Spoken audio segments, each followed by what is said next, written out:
First, I joined a company called Anker in 2017. I worked for a company called DJI. What's the main difference with small account and big account? How do you manage it? So you definitely have to use some software solution, but then we also use other tools like Helium 10 or SellerSprite. I don't know. Yeah. Do you know SellerSprite? Yeah. Oh, yeah, it's on your t-shirt, right? So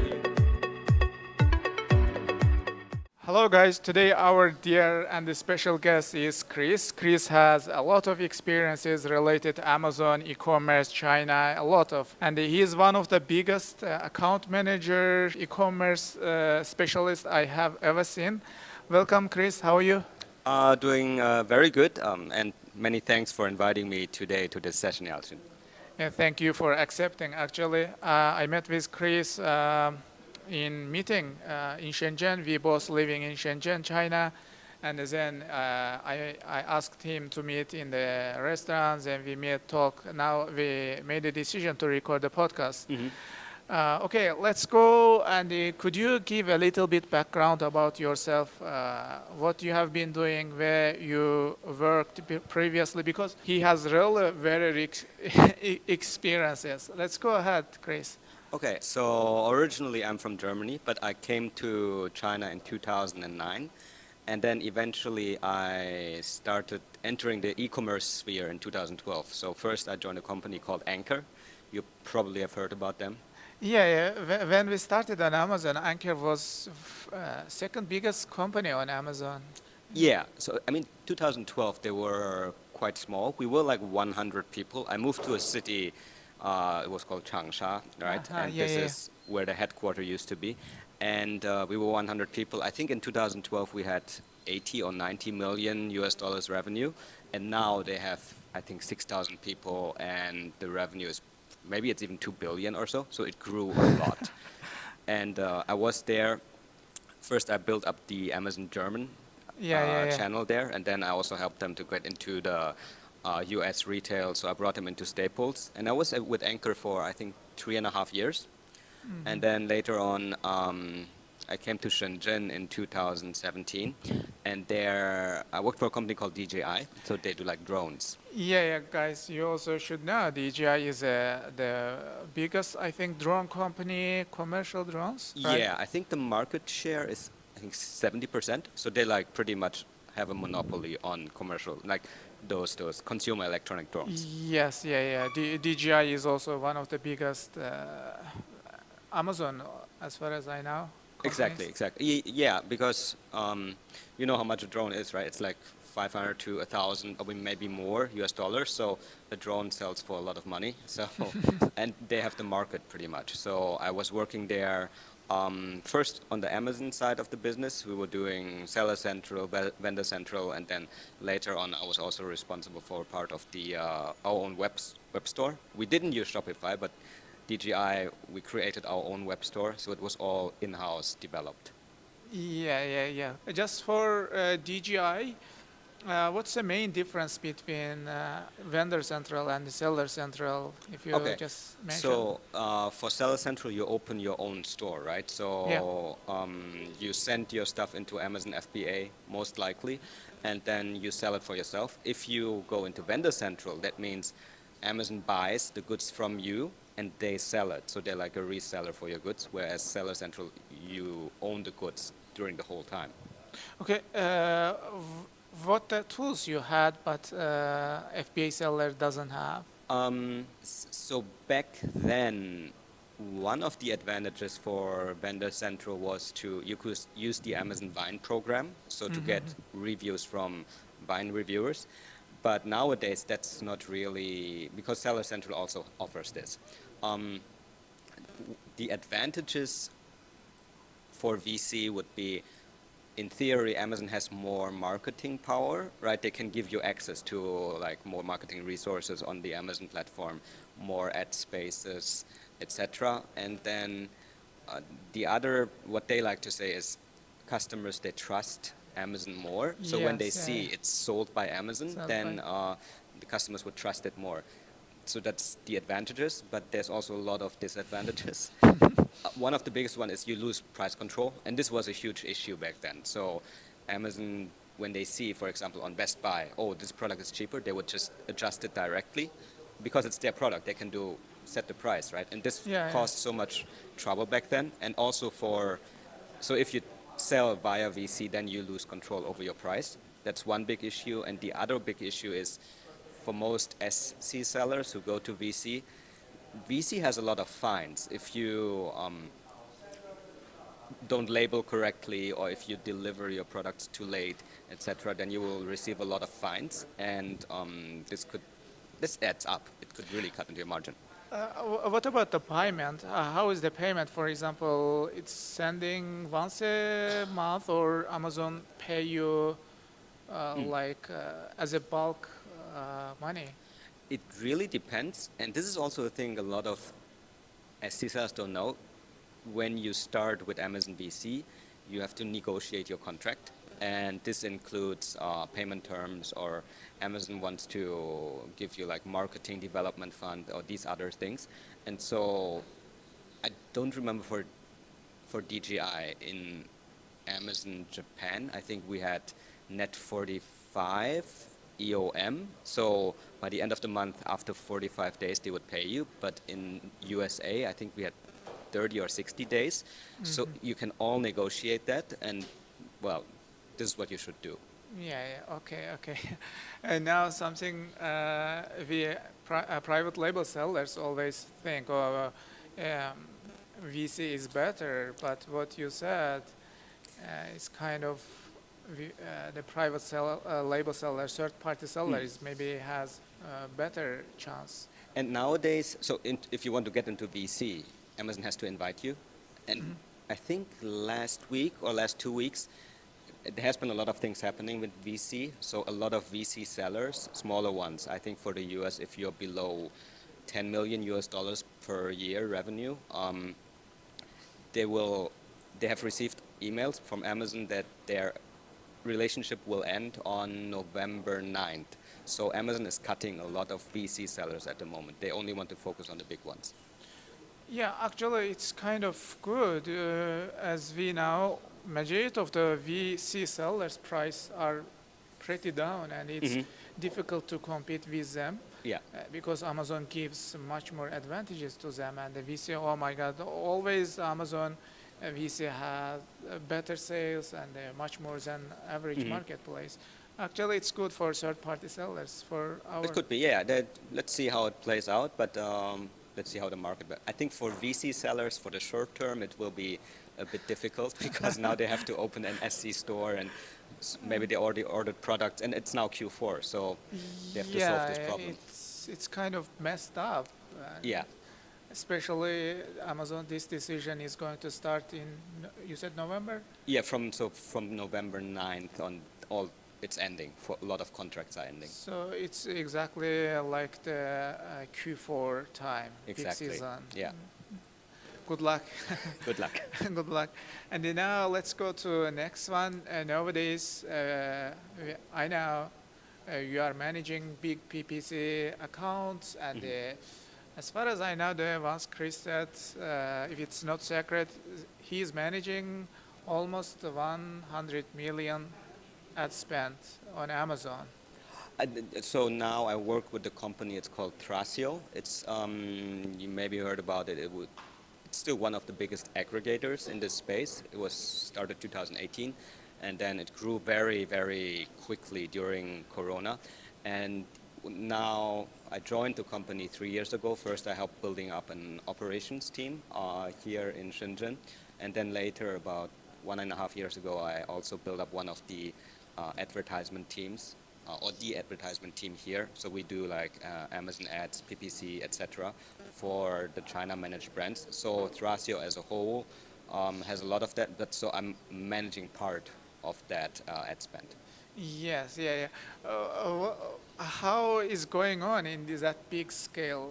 Like maybe you have an account spending, I don't know, 50K or 100K a month.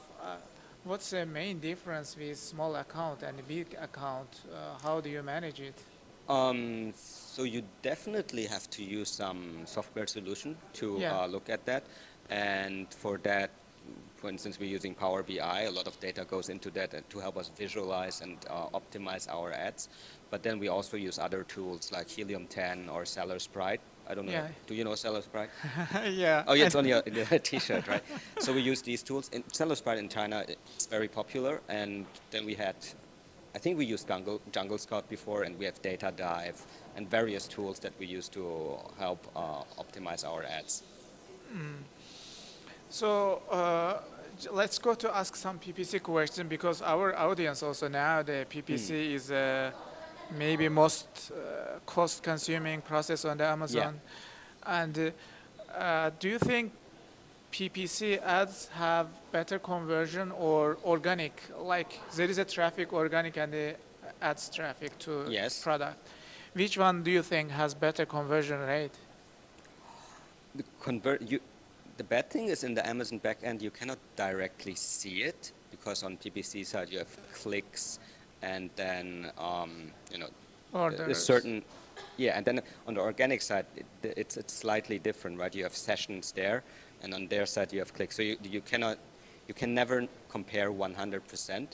I don't think the conversion rate is really dependent. What you see on Amazon is now if you look for any keyword and the top spots, it's all ads nowadays. It's all ads. So the people would click on that, and maybe the fifth or sixth spot, that's an organic one. Amazon really is pushing to get more money from the sellers. So I would say for organic, it shouldn't be really too much of a difference, but because they give much more of the real estate on the search engine result page to advertisement. So in the end, our sellers will end up paying more. Yes, yeah, I also agree with that. How do you think, for example, bids are going down or stable or up? If we compare since 2020, how do you think bids price? They are definitely up. And I was thinking why that is the case. I think there's different reasons. Well, first of all, competition is getting more high, right? A lot of people, you're in Shenzhen, a lot of people want to get into selling online. There's a lot of overproduction, and so they want to sell their stock. So more competition in the market, that will push up the bids. And I think the other thing is Amazon has become very aggressive on black hat tactics. People, they place fake orders, they place fake reviews. And it's very difficult to do it now. If Amazon sees that, they close your account. If you remember 2021, companies like Oki, Yokushu, Empower, they all got closed down. And those are very Top, Top. very big.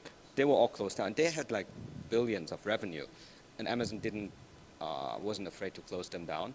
So nowadays, before a lot of companies, they would spend money on these kind of tactics, but now it's less, so they spend it on ads.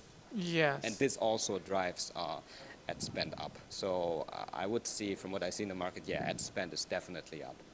So in the coming years, you also think it will go up, is it?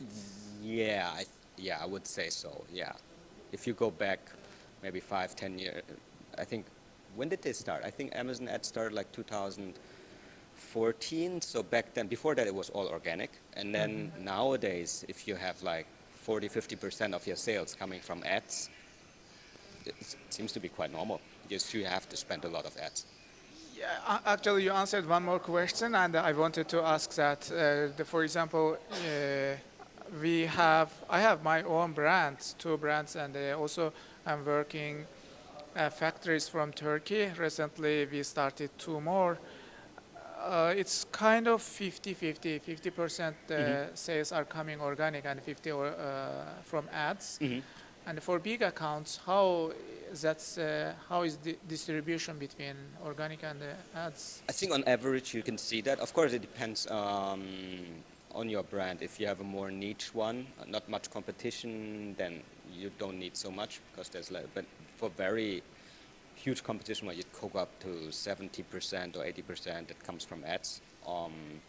So it really depends on your niche market. And another thing I'm seeing is Amazon over the past years has been giving more and more resources to sellers. Like you have the SQP, you have Amazon Marketing Cloud. Like you can get more data. You can compare yourself to the market, how you're doing. And I think in the end, Amazon just wants to get more money from ad spend. So they're giving you more and more tools and to hire more and more people to get even better, but in the end to spend more on ads. Yeah, actually, I think those tools create more competition, more clear data you can analyze, and if you are missing some keywords, you are gonna run ads. You can see your competitors' click share, revenue share, and order everything by a search query performance and brand analytics from there.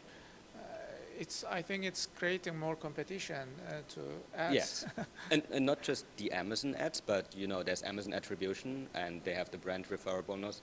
So if you get, let's say you do Google ads, and then you get an order from that. If you do Amazon attribution, and then they give you 10% back on that sale. So more and more sellers are also trying to post ads on Google or on Facebook or on TikTok, and then so they're spending also on other platforms more on ads. So it's not just Amazon, but all platforms, and all goes to Amazon.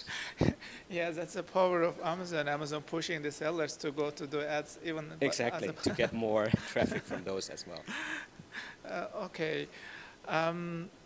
For PPC, if you started your PPC, especially in the beginning, launch phase or growing phase, is there any SOP you are following? Maybe in the first 1 month you are gonna run the exact match, or next month you are gonna run a phrase broad match, and when you are opening auto campaign, etc. Is there something SOP you are following?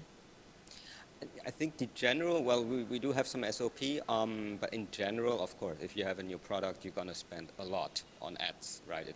Your ACOS could go far beyond 100 or so. And then we're using also a tool, it's called Quartile, I know. to help us optimize our sales. In the beginning of a new launch, you probably would want to manage manually, because Quartile needs a lot of data to optimize your campaigns efficiently and get up to speed. And so in the beginning, it's maybe more useful to do just manual ads management. But as a general rule of thumb, yes, expect like the first 2 weeks or so, really spend a lot of money to get up the rank, etc., to help you push with sales. Okay. Do you ever use bits up and down? Bits up and down, depending on. So we are always testing. So any functionality, and so for testing, you always want to know, is a certain function in Amazon, is it useful or not? So you have to test that one. But you cannot say, oh, I tested today and then I forget about it because I know the results. So you always, maybe like 2 or 3 months later, you have to test it again, because maybe something has changed, right? Oh, this works for your brand, this doesn't work for your brand. So for bits up and down, occasionally we test that. If it's working now, maybe it worked, then we continue. For some brand, it doesn't work. So it always depends on the brand and the market situation. Okay. And what about let's suppose there is exact keyword, define your product, and you are running exact match. Let's suppose it exact match or whatever the match, but it doesn't bring order. Like it gets clicks and maybe 5-10 clicks, but no order.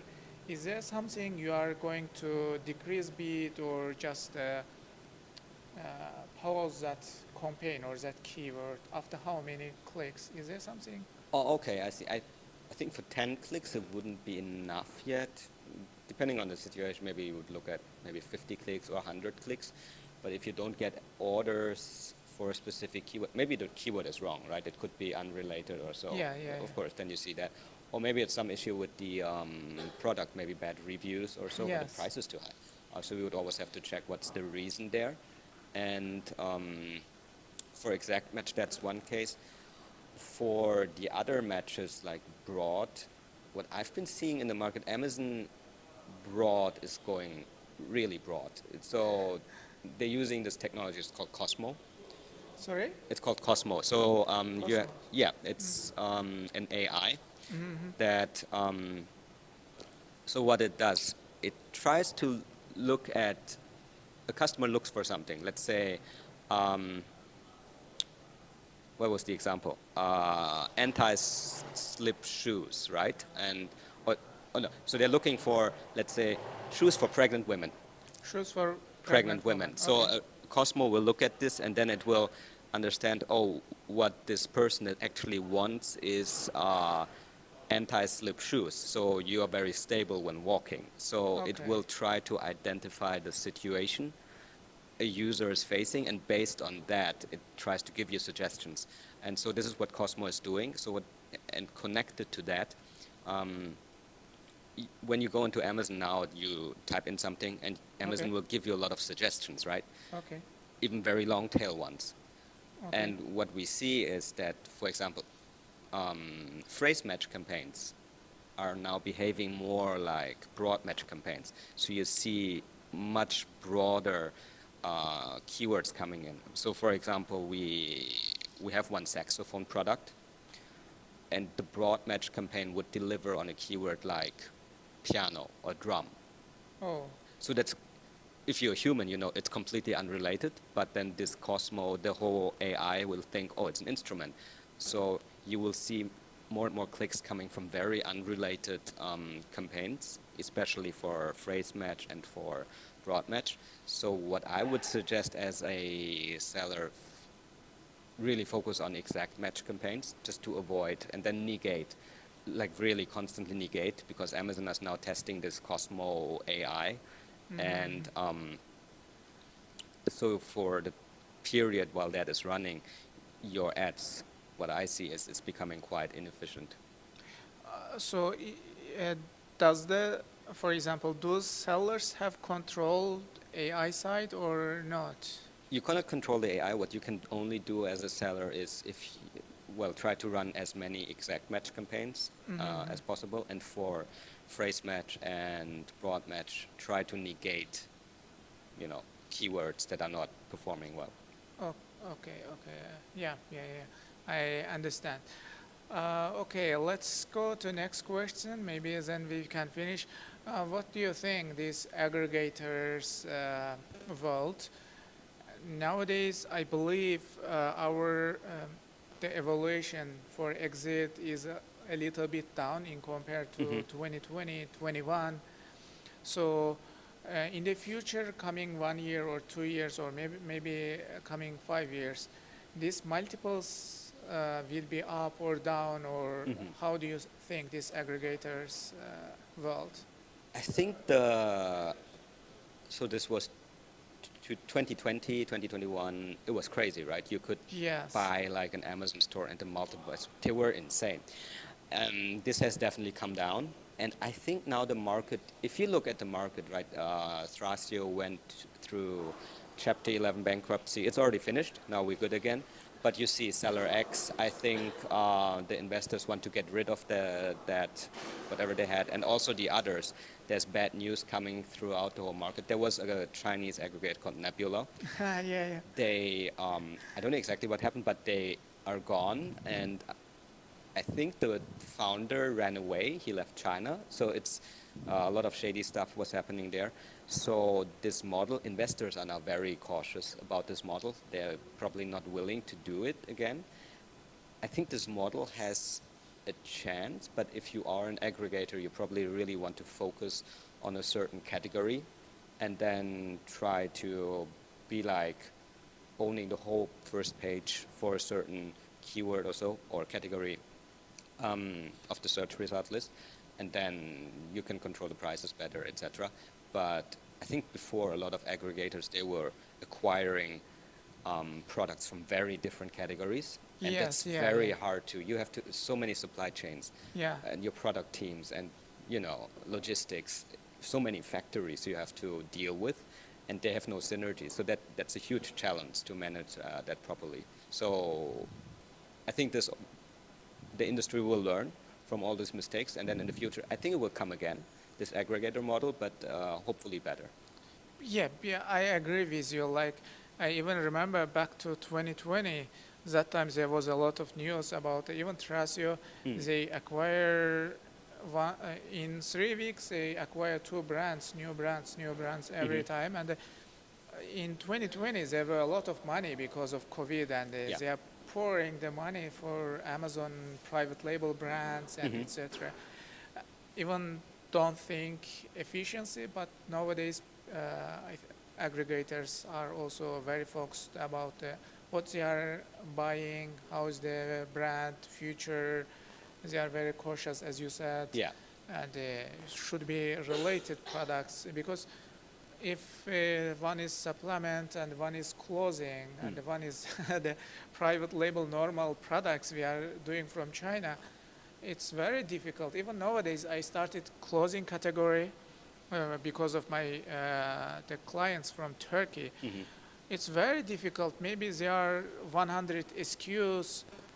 Okay, there are not many reviews on the competition, but what I realized, the one of the biggest cost is not selling stocks. Mhm. We are sending a lot of stocks. It's on Amazon warehouse. It's very big stocks sitting on Amazon warehouse and they cannot sell. Yeah. We either should remove or doing something. It's taking a lot of the our placement, the warehouse placement also costing a lot. Mhm. And in the clothing category, it's very high return rate. Normally, our product selling from China, it's like 3%, 4%, even maybe less.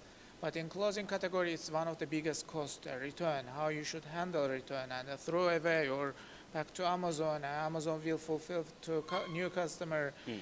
Uh, because if we combine, I don't have any supplement products Mhm. because they, despite they are on Amazon, but they all have different operations. You should approach supplement products differently than the normal private Mm. label product or clothing product.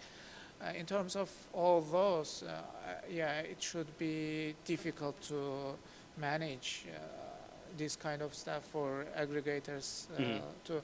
And meanwhile, nowadays I have a friend. He's working one of the big aggregators.